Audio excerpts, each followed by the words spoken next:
closing, you never know whether it'll be good or Okay. Hello and welcome to the U.S. Center. We're going to get started on our 4 o'clock event, so I hope that everyone can come in and grab some seats. I'd like to welcome you, first of all, to the U.S. Center. This is an effort by the U.S. Department of State to highlight some of the fantastic work that the U.S. government is doing both within the U.S. and around the world, so we're very happy to have you all here today. I would like to also welcome our online audience. This event is being web streamed live, and so we will have an online audience participating today. If you are part of that online, please send them into hashtag AskUSCenter, and we'll do our best to get to all the questions that. Our event right now is focused on climate service, looking both at blue carbon. My name is Amanda McCarty. I work for the National Oceanic and Atmospheric Administration in the United States.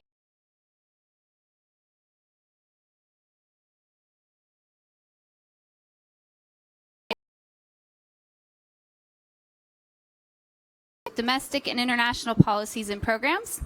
I also serve as of multilateral and bilateral.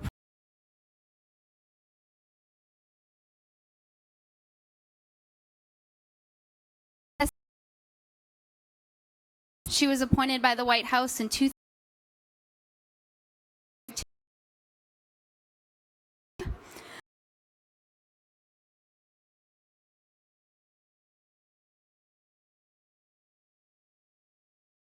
$50 million global resilience partnership with Rockefeller Foundation and the government of Sweden. Prior to her appointment, Science Center for American Progress and the U.S. Department of Interior. Our C4 and is also a professor at the Department of Geophysics and Meteorology at the Boger Agricultural University. That's where he received his first degree from in forestry, and then he received his PhD. Research is related to land use change and biogeochemical cycles, climate change mitigation, and adaptation. He has published a large number of articles in peer-reviewed journals and book chapters in this area, and also been a major contributor to the work of the IPCC, including most recently as a coordinating lead author of the 2013 Wetlands Supplement for the 2006 IPCC guidelines. He also served as a technical advisor for the World Bank on the development of the Biocarbon Fund and Forest Carbon Partnership facilities. Additionally, because that's not enough, he also served the government of Indonesia as the Deputy Minister of Environment from 2001 to 2002, during which he was the national focal point for the UNFCCC as well as the Convention on Biological Diversity. And since 2002, he's been a member of the Indonesia Academy of Sciences. Finally, our fourth panelist is Stephen Crooks. He's a climate change program manager at Environmental Science Associates, ESA. He's a wetland scientist, restoration practitioner, and geomorphologist specializing in integrated climate change adaptation and mitigation strategies for coastal systems. He's also a lead author of the IPCC 2013 Wetlands Supplement, including the Coastal Wetlands chapter, and one of the first verified carbon standard experts for the wetland restoration and conservation category. He's also a founder of the Blue Carbon Initiative and the lead author of UNEP and C4 report Best Practice Principles for Carbon Projects for Coastal Wetlands. So I'm sure you can agree that we have a fantastic panel here for you today. I'm going to kick us off and get us started, and I'm going to kind of lay the groundwork. I'm also going to cover a little bit of what's going on within the U.S. related to coastal blue carbon. So with that, first, like I said, I'm going to tell you what is blue carbon and why does it matter. Pretty important questions from our perspective. Second, I'm going to let you know a little bit about what the U.S. government is doing to support domestic science. And third, I'm going to tell you a little bit about what we're doing to support domestic policy. So the first thing is, what is blue carbon? Blue carbon is a subset of the many different types of carbon out there. You may have heard of black carbon, which is the carbon that comes from human emissions and soot, things like that. It's the carbon that we talk a lot about here in the UNFCCC. You've probably also heard of green carbon, which is the carbon that's taken up by ecosystems. We often associate this with forests. The third type, blue carbon, is a subset of green carbon. It's an ecosystem carbon, but it's the carbon that's taken up by coastal and marine ecosystems. Our focus during this talk here today is going to be on coastal blue carbon, the carbon that's taken up by salt marshes, mangroves, and seagrasses. One thing that I want to say is, in addition to focusing on the carbon, we're also going to talk about some of the other benefits that these ecosystems provide. They provide significant benefits for adaptation, such as storm surge protection. They also provide a lot of ecosystem services for communities that depend on them, such as food, water, and generally opportunities for tourism and cultural activities of cultural importance. So now that we understand all of these types of carbon, what I want to talk about is, why do we actually care about these ecosystems from a mitigation perspective? The first thing is that coastal habitats sequester large amounts of carbon. What you can see in this graph is a bunch of different ecosystems and the amount of carbon that they sequester. If you look at the y-axis, you can see that it's logarithmic. So I have on the x-axis the different ecosystems, terrestrial ecosystems, forests being the first three, and these coastal ecosystems being the next three. If you look at this, what you can see with that logarithmic axis is that these coastal ecosystems, salt marshes, seagrasses, and mangroves, take up carbon at a rate that is 10 times that of these other terrestrial ecosystems. So they're sucking a lot of carbon out of the atmosphere. And so while these ecosystems cover much less of the globe than terrestrial ecosystems, they actually are estimated to have approximately equivalent ability to sequester carbon. The next point that's really important to understand is that in addition to the ability to sequester carbon, they also have a huge ability to store carbon. So again, we have forests up on terrestrial forests up on top, and these three ecosystems down on the bottom. And what you can see here is the amount of carbon that is stored by each of these ecosystems. So these coastal ecosystems are really interesting because what they do is they store most of their carbon in the soil versus in the biomass. So we understand that approximately 50 to 99% of the carbon stored by these ecosystems is actually stored in the soil, which differs from tropical forests, which store most of their carbon in biomass. This means that the potential for storage is not limited by the amount of biomass present, the amount of plants, the amount of mangroves that are present. It also means that these ecosystems are storing significant amounts of old carbon. You can find very deep layers of sediment that are storing carbon from thousands of years ago, perhaps longer. And to put this all into perspective, the estimates that we have suggest that these ecosystems can store about 1,200 tons of carbon in a single hectare of soil at 1 meter of depth a year. That is the equivalent of taking 214 passenger cars off the road each year for a single hectare in just that top meter. And we know that some of these stores go much deeper than a meter. Now, I'm telling you all these great things about these ecosystems, but there's another side of the story. First of all, these ecosystems are some of the most threatened in the world. Within the United States, a recent report from the U.S. Fish and Wildlife Service and the National Oceanic and Atmospheric Administration states that coastal watersheds in the U.S. lost wetlands at an average rate of 80,000 acres a year between 2004 and 2009. That rate is increasing. We see that was a 25% increase over the past 6-year period. This is the equivalent of losing about 7 football fields worth of these ecosystems every hour. And the global figures are also startling, ranging from 0.7 to 7% of wetlands annually. When we destroy these ecosystems, they go from being very impressive natural carbon sinks to being very large carbon sources because of all that carbon that they're storing in their sediment. One study estimates that this loss can contribute 3 to 19% of carbon emissions from deforestation each year. That's the Pendleton et al. 2012 paper.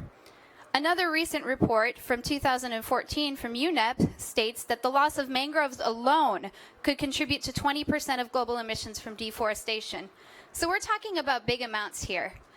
What you can also see from these statistics is that there's still gaps and uncertainties, and targeted research efforts are needed. So what is the U.S. doing to try and address some of those research gaps? One of the most important questions that we're trying to ask is, where are these ecosystems? We need maps of where they are around the world and within the U.S.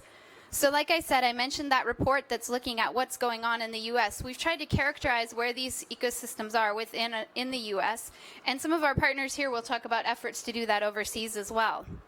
We also have an effort through the Commission on Environmental Cooperation looking at habitats across North America to get a better understanding of where these ecosystems exist. Another important question that we're looking to ask is how much carbon is actually sequestered by these ecosystems. So an example of this is work that's being done by our Center for Coastal Fisheries and Habitat Research in North Carolina, where they're trying to answer these many questions about what and how is changing in these ecosystems in terms of their carbon sequestration ability. Looking at measuring the sediment carbon to see how deep it goes and how much is there, looking at how much fluxes there are between the marsh, the atmosphere, and tidal creeks, and many other really important questions. So this is just one example of the type of science that we're doing to figure out how much blue carbon is sequestered. Additionally, we've identified some other research priorities that we hope to address in the near future. We've started working on trying to get better regionally specific estimates of sequestration, storage, and emissions from these ecosystems. Looking at where seagrasses are, we have more gaps in that area. Looking at emissions from degraded coastal ecosystems, sometimes these ecosystems don't just disappear, but they start to become degraded and they lose their function. How is that different than losing them entirely? What's the fate of them in drowned wetlands? What's the fate of carbon in ecosystems that are moving? How quickly can these carbon services be restored? And how much coastal restoration is possible in the U.S.? Some of these lead us into some policy questions, and so I want to let you know a little bit about what we're doing on the policy front. One thing that we've done is to examine where blue carbon could be included in the implementation of several federal policies, including the Clean Water Act, the Natural Resource Damage Assessment, Coastal Zone Management, and National Environmental Protection Act. Through this analysis, we've determined that our existing regulatory and policy authorities allow us to actually include carbon services through our existing processes, but we haven't done so to date. So this is something that we're working to identify opportunities for through some pilot studies and try and figure out how we can actually use existing authorities to protect these resources. Additionally, we're trying to look at carbon markets and eligibility of including these ecosystems within voluntary carbon markets. You'll hear a little bit more about this from some of our other speakers, but we're doing things like developing methodology to make restoration projects eligible for carbon credits and looking at the restoration potential of different estuaries within the U.S. Additionally, we're conducting research to help develop and inform tools and information that allow us to design effective wetland protection and restoration projects and policy and economic incentives. Finally, I'll end with something that I'm very excited about, which is very recent, which is last year the President announced his Climate Action Plan and Executive Order on Preparedness, and as a result of that established a Resilience Council. One of the working groups under the Resilience Council was focused on the resilience of natural resources. And within the executive order and the guidance that came out to agencies afterwards, we were required to look at areas where mitigation and adaptation co-benefits could be seen. So as a result, we created our Climate and Natural Resources Priority Agenda, which is a comprehensive commitment to support the resilience of our own natural resources. And within this priority agenda, we listed blue carbon as one of the activities. So what we're doing is we've identified a suite of actions that the U.S. federal government will take to enhance the resilience of these resources, but also promote their ability to mitigate climate change. So you'll hear a little bit more about this from Steve a little bit later on, But there's a couple of things that we're doing as part of that, which include developing a North American community of practice for advancing understanding and management of these ecosystems, launching assessments of blue carbon opportunities, including one in Tampa Bay, Florida. And then also my agency, NOAA, is looking to generate information on the role that coastal ecosystems can play in terms of their emissions and carbon sink potential. So we can take existing data that we already have collected for many other purposes and start using it to understand the role these ecosystems can play. So with that, I'll turn it over to some of our experts to talk about other aspects of this. First, Kit will talk about the international side.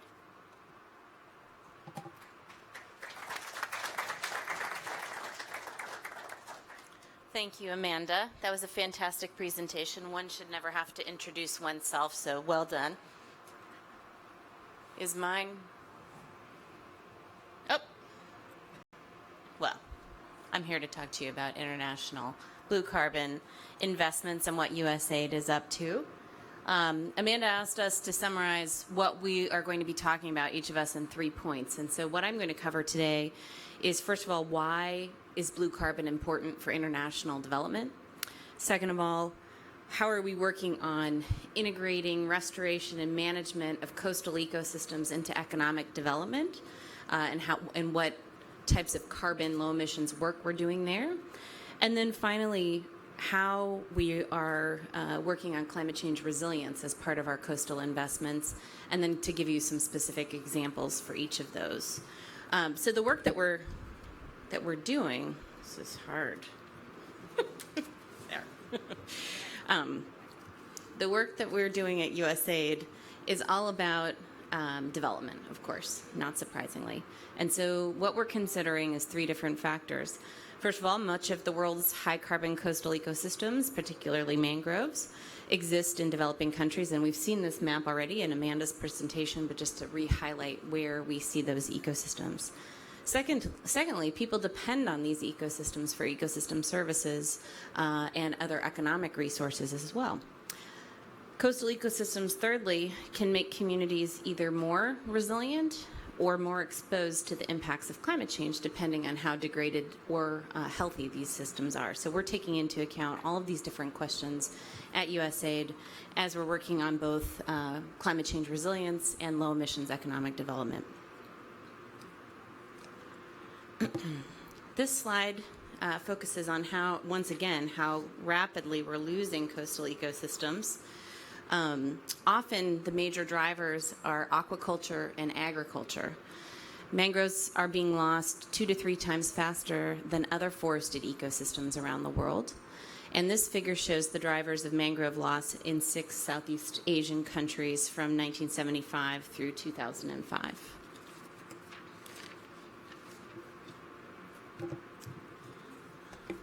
So, mangroves and coastal wetlands are crucial to climate change resilience, and our adaptation work is drawing attention to the ecosystem services that these mangrove forests provide. So not just the carbon sequestration benefits, the water quality benefits, storm surge benefits, fisheries benefits, biodiversity, and on and on. So intact, healthy coastal ecosystems are critical for reducing damage from storms, stabilizing eroding shorelines and reducing impacts of storm surge and sea level rise, as I mentioned, and then maintaining water quality and providing habitat for key food species, all of which are absolutely essential for making sure that communities that live in these coastal environments have sustainable livelihoods and sustainable economic opportunities. So protecting or restoring coastal wetlands actually is a very cost-effective way to building infrastructure for coastal protection. So rather than only looking at what we call gray infrastructure investments, looking at the green infrastructure opportunities as well is something that we're investing in. And of course, there are all the co-benefits from doing so. We're testing coastal adaptation approaches around the world, including in the Dominican Republic, the Pacific Islands, Vietnam, Bangladesh, West Africa, and other areas around the world that are particularly vulnerable to climate change. So, what do we need to do in order to incorporate blue carbon into low emission sustainable economic development? We need to understand how protection and sustainable management of blue carbon provides these multiple overlapping both economic and environmental benefits. We're working to improve aquaculture management, to reduce mangrove destruction. That's all about benefits in terms of economic growth while still sequestering carbon. It's a win-win. And then restoring mangroves also means that we're going to be investing in adaptation. So again, another win. I guess you could call it a win-win-win. So thus, overall, blue carbon, as part of an overall development strategy for climate-smart, resilient, low-carbon growth, is essential in these coastal communities. So USAID is increasingly addressing blue carbon as a key component of a flagship initiative that we're working on with 24 countries around the world called the Enhancing Capacity for Low Emissions Development Strategies, or EC-LEDs. And our initial challenges here, really, as is in many cases for development, it's all about information needs.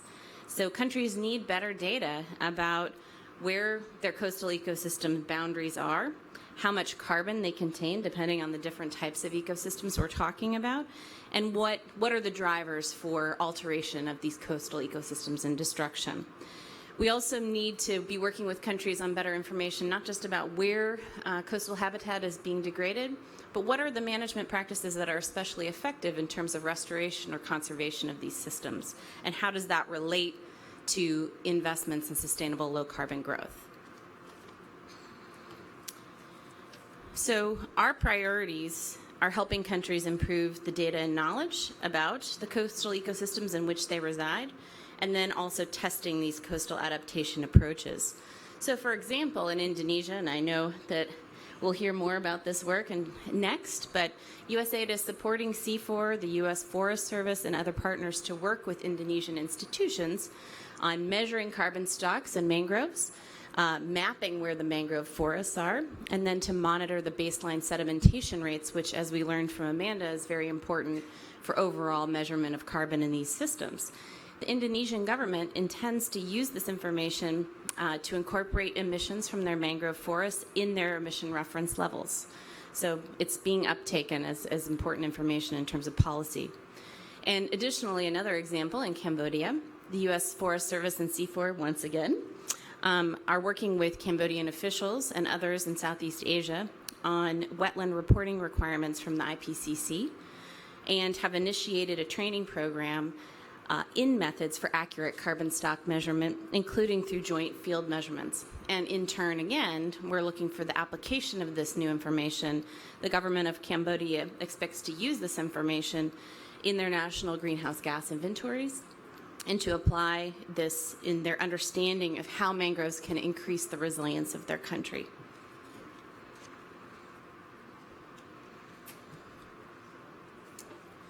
Okay.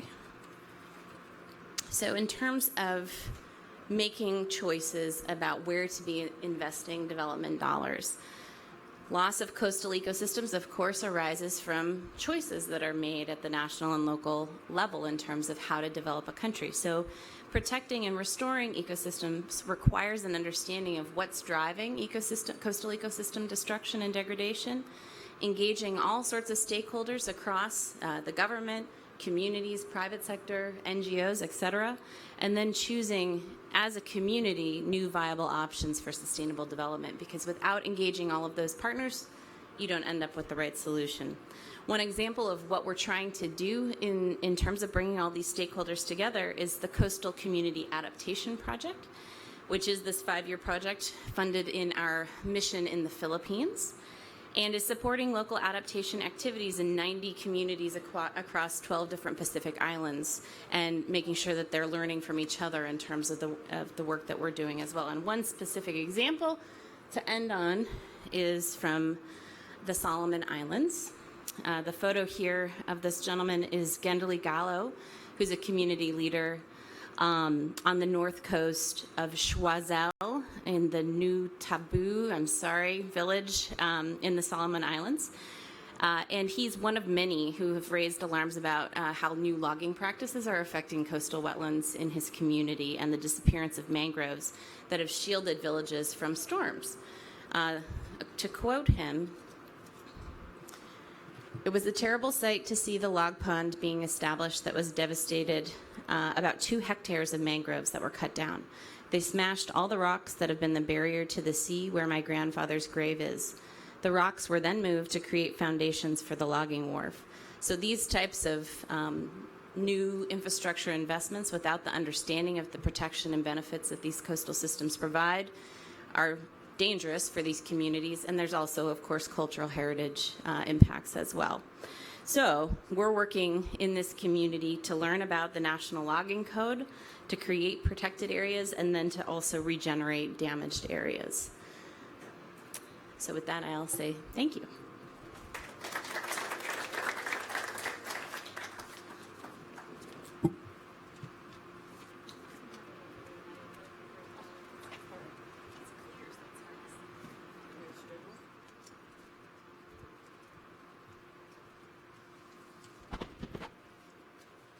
Good afternoon, everyone. It's a great honor for me to be given the opportunity to share with you what we've been doing in the past 3 years with the U.S. Forest Service, as Kate mentioned. What we've been trying to do is, well, 3 things you were asking us to do. Doing research and generate information and knowledge so that we can convey that message to the policy community. And very recently, we tried very hard to use this information to bridge between mitigation, knowing the amount of carbon in the system, to adaptation activities. So it's a new challenge for us to bridge between many different things, science and policy, mitigation and adaptation, and certainly practitioners are right in the equations. So what we're trying to do here, the 3 things, is to try to look at what is the importance of this ecosystem, wetland. So when we try to introduce our name, swamp, people like it because it captures something in the swamp. But bridging adaptation and mitigation is quite a challenge for us. We have A and M in that name, but it's still a challenge how to do that. Even in this negotiation here, people trying to link joint mitigation and adaptation, INDC, and this kind of stuff. So it's interesting to see how the policy realm discussing this issue as well. It's been mentioned a lot about why wetland, coastal wetland are important in terms of carbon storage. This is a huge warehouse of carbon that we have in the planet, maybe the largest per unit area. In fact, the area itself is quite small, but the density of carbon is very high. We've been going through various countries to look at the stock of carbon in wetland, both peatland and mangrove, and it's very staggering. You saw the diagram that was shown earlier, and that's why we try to concentrate on looking at the importance of this particular ecosystem, as it is facing a tremendous pressure in terms of deforestation. Lots of things going on in this ecosystem, both in the inland, in peatland, as well as in mangrove, in the coastal wetland. The deforestation rate of mangrove is very high. In Indonesia alone, for example, a country of mine, which hosts a quarter of the global mangrove, we experience something like 1.7 to 2% of deforestation. So it's about 52,000 hectares per year. So that's a lot of carbon to be released with that. And when we try to calculate with the amount of carbon in the context of national communication, in the context of mitigation, that's about 19% of the national LULUCF or land-based emission, or 11% of the national emission. So if that kind of emission is avoided, there is a potential mitigation option through the wetland, especially mangrove. On the issue of ecosystem services, this is something that really confront us how to link mitigation effort with the adaptation from which especially the local community can earn more with regard to their livelihood. A lot of things are related with the local community, and we have not given the chance how to link the beauty, the excitement to look at the mitigation with the adaptation front in the coastal zone. So this is something that we are challenged to look at. In order to do that, as research organization, we strive to build the capacity of human resources in the region, in countries, by running various training workshops that Kit mentioned in very country that hosts a lot of mangrove in the area. So with that, we would be able to generate information with them instead of by us ourselves, so that they can convey the message to their policy community as we run from time to time science policy workshop, etc. So we did a lot of work on the ground to look at the carbon stock and fluxes, and also to see how this can be modeled for the future kind of prediction, and spatially explicit to look at it more broadly, as well as looking at the possibility to synergize adaptation in it. To do that, we have to reach out the policy community. So we, from time to time, engage dialogue with them in both global as well as national level. These are the countries where we've been working with, 25 countries, 7 in Latin America, 7 in Africa, and the rest 11 in Asia and the Pacific.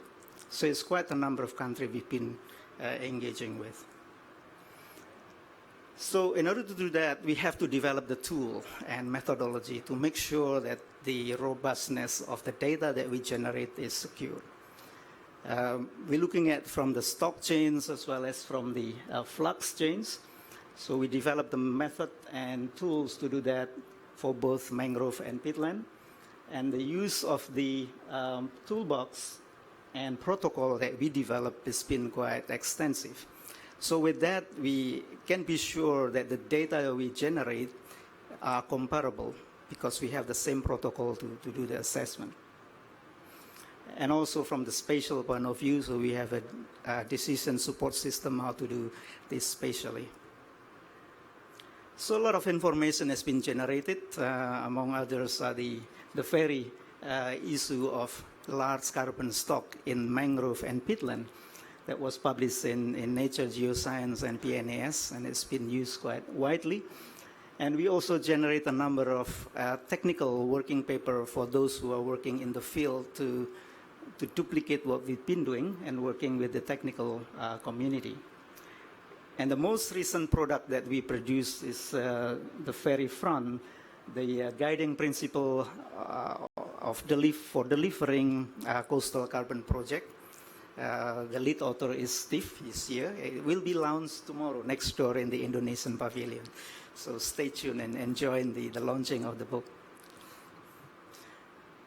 This is the effort of extrapolating what we've been learning from plot and spot by spot, and see how this matters for identifying the hotspot for mitigation.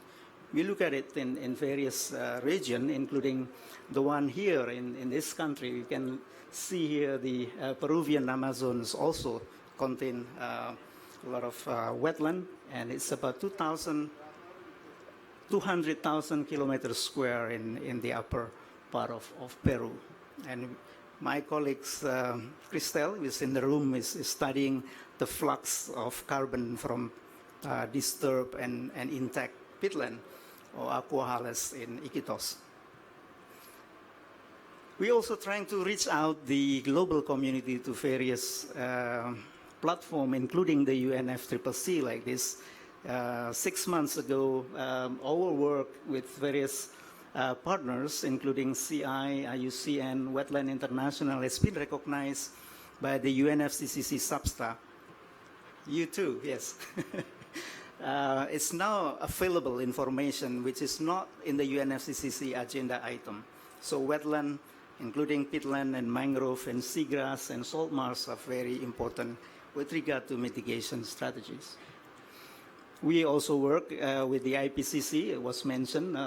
3 of us who are here. Steve is the lead author for coastal wetland. I'm the lead author of re-wetted organic soil, and Lou for sure, sitting in the room, is the lead author for the second chapter on drain inland soil, also Crystal. So we are put in a position where we can convey the message, use the information right away. And that's quite a luxury to be there and interact with global and national community, as I'm going to tell you about it. The Indonesian government has adopted the numbers that we are producing for their reference emission level, for their national communication, as well as for the RED strategy. Peatland and mangrove is there, so it's a matter of how to, again, inform the policy community to use the information that we generate. So we strive to work very closely with them as we continue to produce information that is also accessible to our virtual outreach. Many facilities you can download from SWARM website, including the upcoming toolbox that can be used to kind of self-taught tool about peatland and mangrove in the tropics. It's organized in 5 themes. If you look up one of the theme, you can see the detail of it, and even you can listen the presentation yourself, and it will be available under the apps. So what is ahead of us really is to the emerging challenge, how to look at the disturbance regime with regard to peatland and mangrove, especially the deforestation, drainage, fire, and conversion of land use, which is quite staggering in terms of rate. So it's going to be a very challenging, and we are racing with time to inform the policy community. So generating numbers is very crucial. And also on the front of sea level rise, there's another issues of climate change. We are also facing with the rising sea and how to inform about the difference between surface elevation change and sedimentation, which is sometimes mixed up, which is not necessarily the same. You can have sedimentation, but if the system is collapsing, the sea level rise will hit the very prone and vulnerable coastal zone. So we try to quantify that very detail by looking at the surface elevation change from time to time and compare that with the sea level rise and dating back using radionuclide technique to see the accumulation of sediment. So we will have a network of sea level rise and sedimentation network observation in Southeast Asia, working with various partners in Australia, in Singapore, in Thailand, and also analyze the existing data which are not in the region, and we can see that most of the area dominated by mangrove do not survive from sea level rise. Only very few of them. This is from 43 sites that we studied.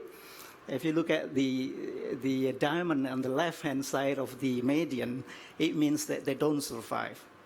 So even with medium scenario of the climate change that the IPCC AR5 provide, only some areas survive from low scenario, low emission scenario, the RCP 2.6. So again, this is a new challenge, how we bring this issue into the people. Climate change with people face.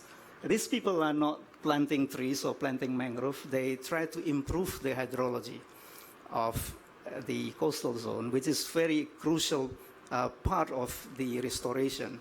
A lot of people are doing this for ceremonies, planting mangroves, and tomorrow everything's gone or died.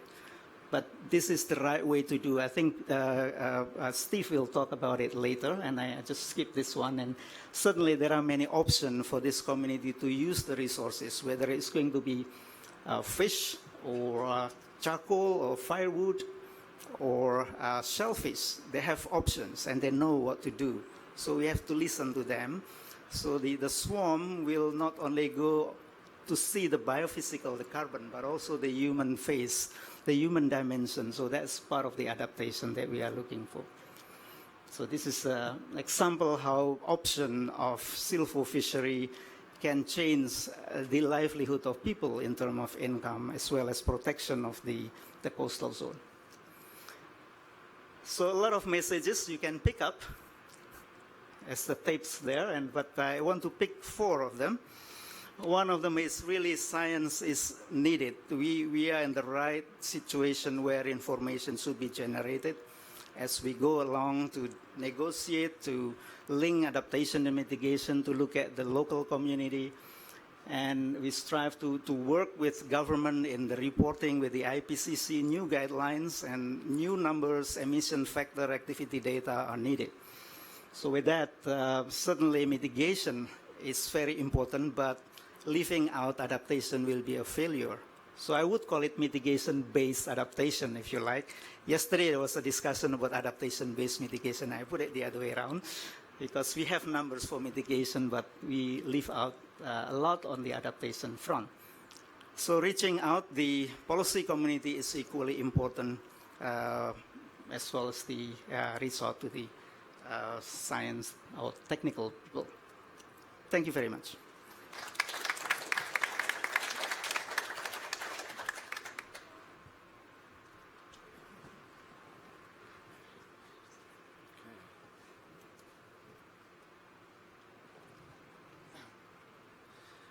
Thank you very much. It's a great pleasure to be here and join you all.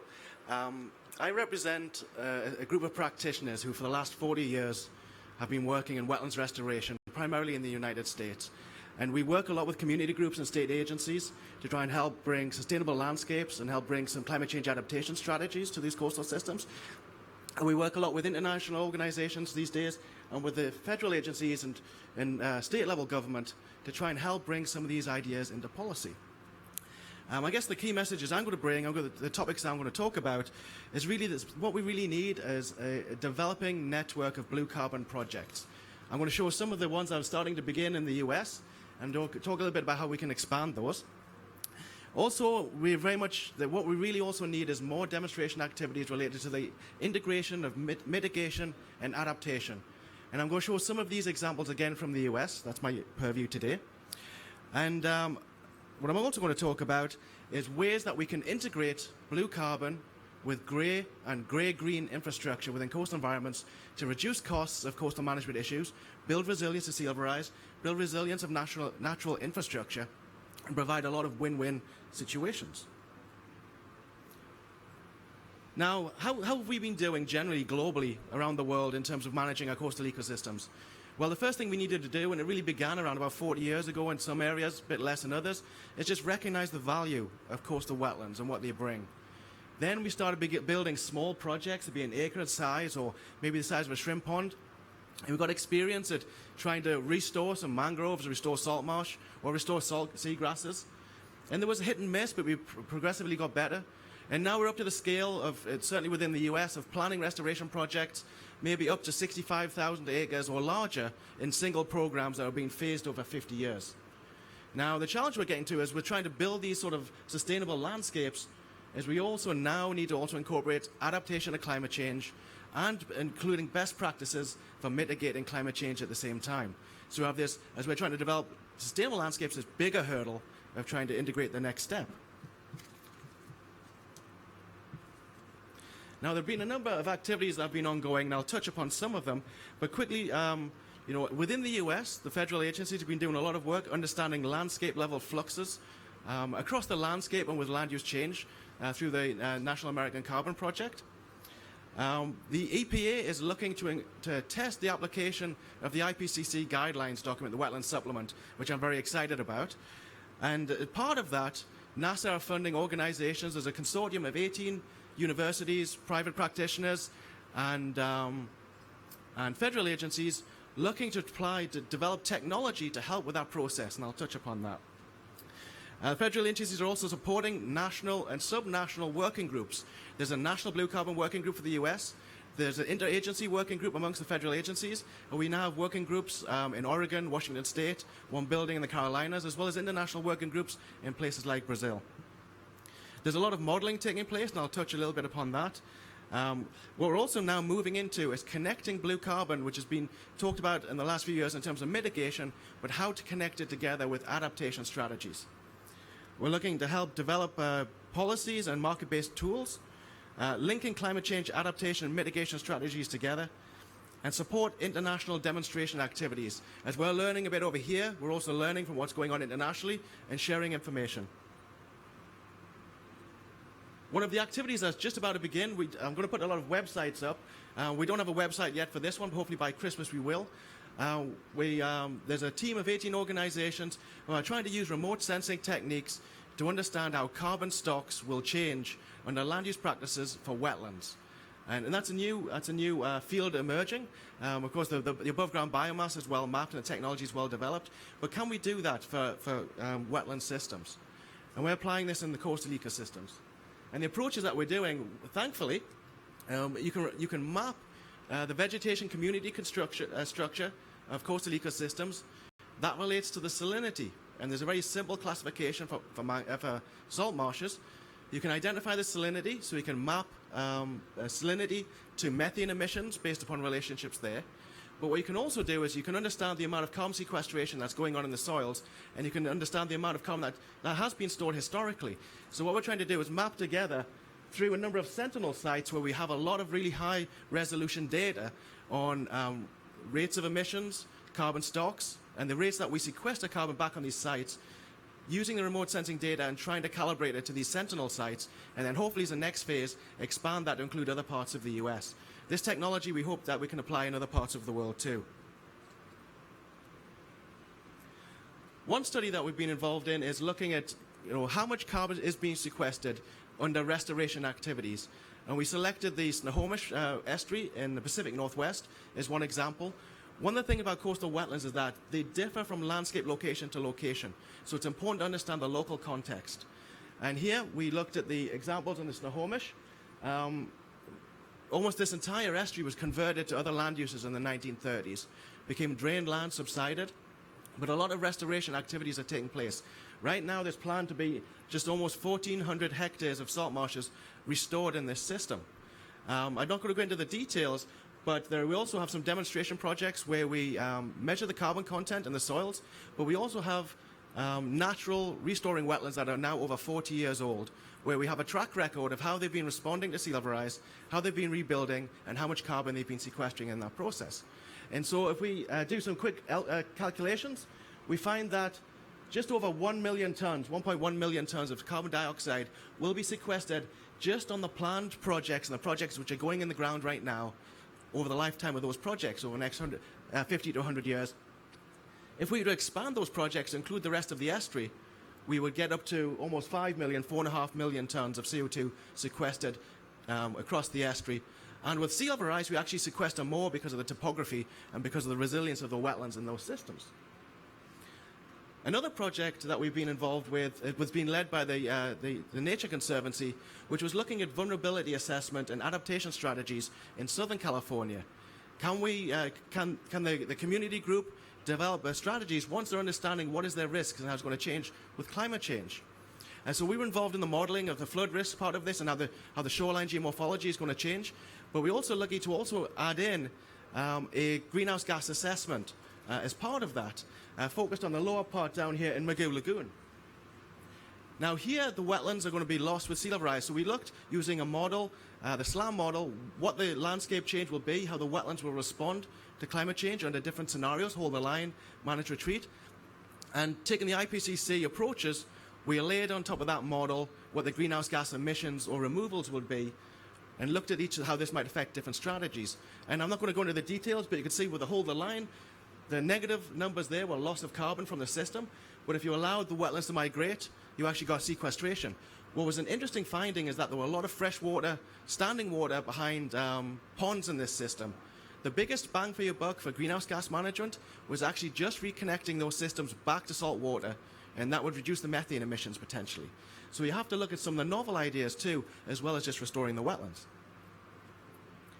These techniques were taken to Tampa Bay. Tampa Bay in Florida, a very different system, low-lying carbonate platform. It has one of the few places in America where you have marshes, seagrasses, and mangroves all together in one location. Now, in this system, they were losing their mangroves from the early part of the century to around about the 1960s. Then the community generally has done an excellent job of actually protecting and restoring seagrasses and restoring mangroves. And they began the process actually of modeling, using the same SLAM model again, what the potential implications will be of seal rise in this area. What we're hoping to do with this group, which is just about to begin, is look at what the climate change mitigation opportunities are in this system. Look at adaptation strategies, look at mitigation strategies, work out how you layer these two things together. Your mitigation really needs to be embedded within an adaptation strategy.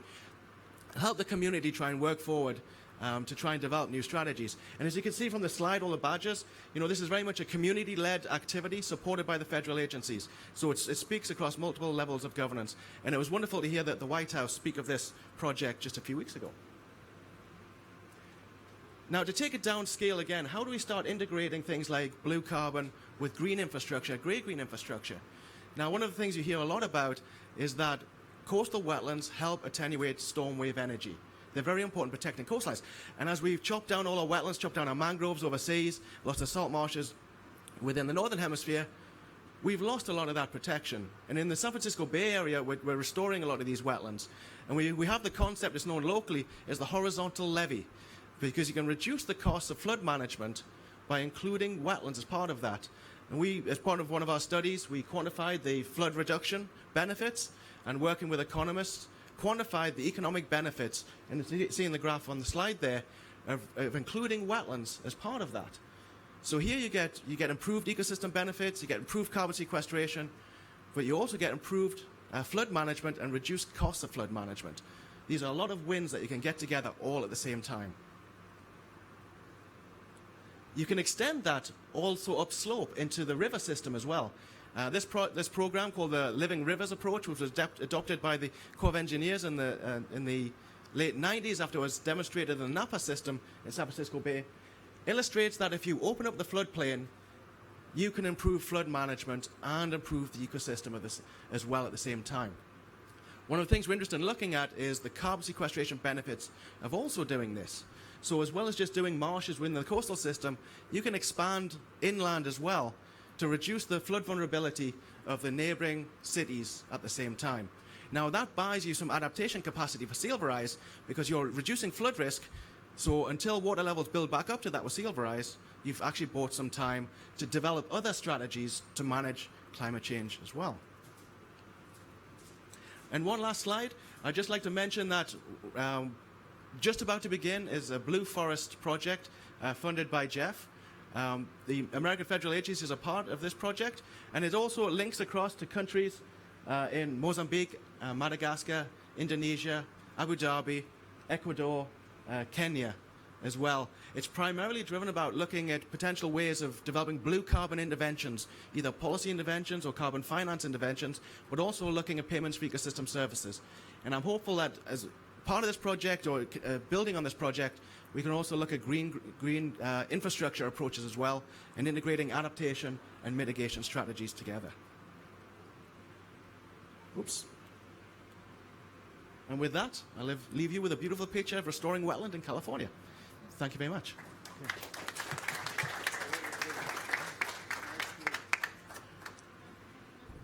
All right, so as you can see, there's a lot going on in this area of blue carbon and green infrastructure, and we hope we've been able to share with you some of the win-win-wins for coastal habitats and ecosystems for mitigation and adaptation.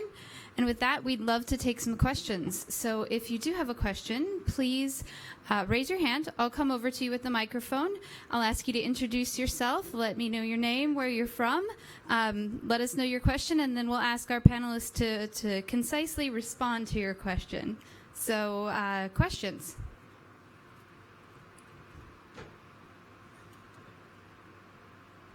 Thank you. My name is Cassandra Diang from FAO. I'm from fisheries, but my question is forestry, just to show my ignorance. I'm sorry, I've forgotten your name. From Indonesia? Daniel. Yes? Daniel, sorry. You peaked something. I'm not quite sure I caught what you said, but it sounds like success rates in rehabilitation versus planting and other sort of efforts with mangroves. Do you have any data on success rates of different types of things, rehabilitation of the area versus planting, etc.? Right away, or you collect questions? No, I think what I was showing was the restoration activities. I don't have any figure about the rate of success yet. So that's the activity we are imagining will be the nice kind of combination when you have mitigation agenda. What kind of adaptation activities can you engage with? So those coastal restoration would be the one that we can have the carbon or mitigation component, and at the same time working on the adaptation side. One thing that I'll add to on that, and I'll go to Steve, is that what we've found is that a lot of times conserving these habitats is a better option than restoring them because of costs and the loss of the carbon from the soils. So the best approach is really to keep them where they are and manage them well, and then it goes from there. But Steve, I'm sure, has more to say on that, or something related. Absolutely. Conservation is the most important thing you can do. It conserves a lot of ecosystem services, it maintains a lot of the functionality, and it keeps the carbon in the ground. But on the question there, a lot of the early mangrove restoration activities failed in large part because of poor planning. Mangroves are actually relatively very simple to restore. And as long as you get the elevations right and the conditions right, you can just dig a channel through a shrimp pond, and if the elevations are right, the mangroves will come back in on their own. A lot of early projects give restoration a bad name because they would go outside of the flood defense and they would plant mangroves too low on the tidal frame, and they were just drowned. And so with a little bit of understanding, and it's not terribly complicated, and a bit good planning, you can greatly increase the probability that you're going to have a successful outcome of your project.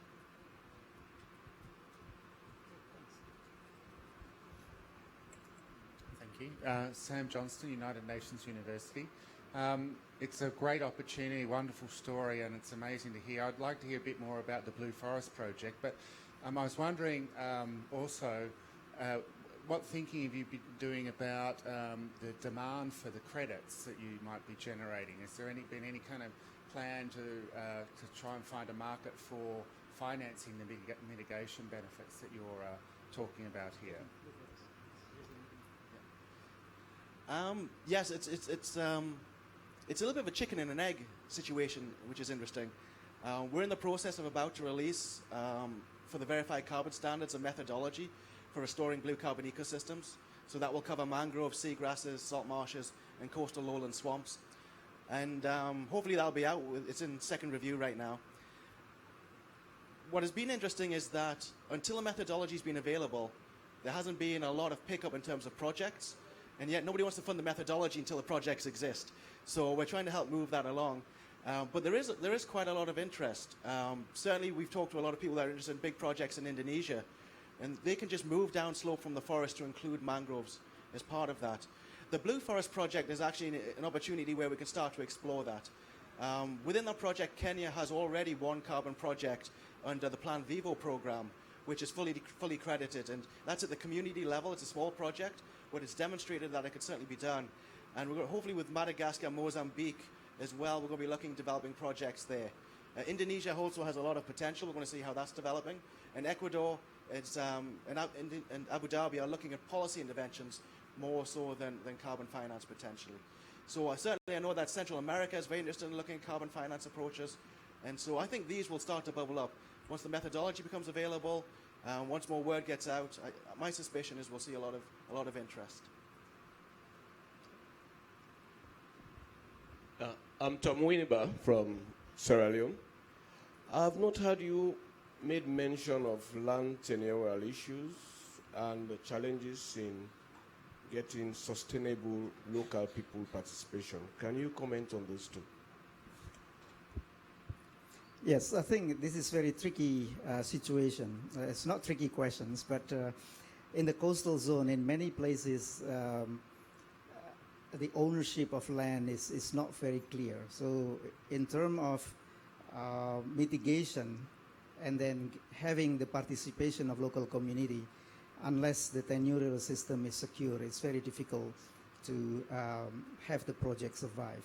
So one important thing from the situation like that is really people have to have the ownership kind of sense in the project. right, do I have one last question from the audience? No? Yes? Okay. Hi, my name is Sierra Stevens-McKeever. I'm a graduate student at Scripps Institution of Oceanography. Thank you all for your wonderful presentations. I was wondering about sea level rise. You mentioned the importance of conservation and restoration in these habitats. Do you see with the inevitable rise in sea level that by protecting habitats now will give them an ability to naturally move upslope if there is room for that in the future? So by making changes now that we're kind of investing in the future of having these ecosystems as we face sea level rise?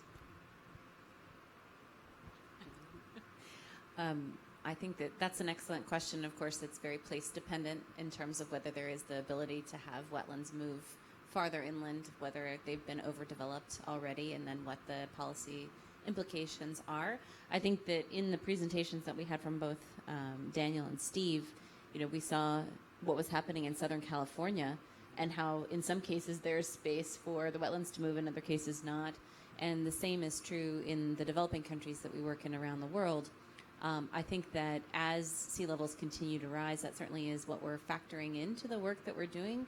The mapping information, being able to overlay the various climate prediction, sea level rise scenarios into the mapping. As I mentioned earlier, the information about where the coastal forested blue carbon ecosystems are and how far they extend inland, et cetera, is a major part of what we're doing at USAID, trying to provide that information and then having these discussions in terms of policy creation.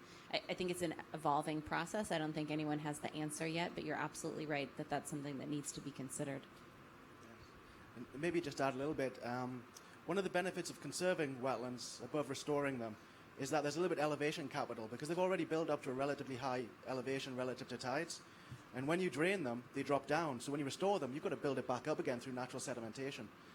And so wetlands, conserved wetlands have a bit extra resilience built into that just by virtue of where they're starting off from. Now, some wetlands will be lost with sea level rise. Some wetlands will be extremely resilient. And with high rates of sea level rise, we're probably going to get into a situation where we're having to prioritize where we want to do activities. We're also going to have to get into priorities about providing space for migration, which is extremely important for the conservation of many wetlands too. So we're going to have to start facing these questions. One of the challenges is right now, because we're just, a lot of communities are just trying to create conditions where they have a sustainable coastal landscape now, is they're not getting to the issues of how things are going to change in the future. And that is really where we need to be moving to, in the US and everywhere in the world, is looking forward, understanding what the likely changes are going to be, what our risks are going to be, and providing strategies which are including opening up space, sediment management, etc., to conserve ecosystems and make them resilient to sea level rise. From the perspective of research question, we try to separate out between the so-called fringe mangrove, which is facing to the open sea, and the basin mangrove, which is very likely having a lot more sedimentation from the upstream. So we try to raise our own questions with regard to which one is more resilient and what kind of management measures should be implemented. So with that, I would like to thank you all for coming today. I'd like to ask you to give one more round of applause to our fabulous panel here. And I would also like you to come back to the U.S. Center throughout the week. Please grab one of these flyers on your way out. We have events all the way through Friday.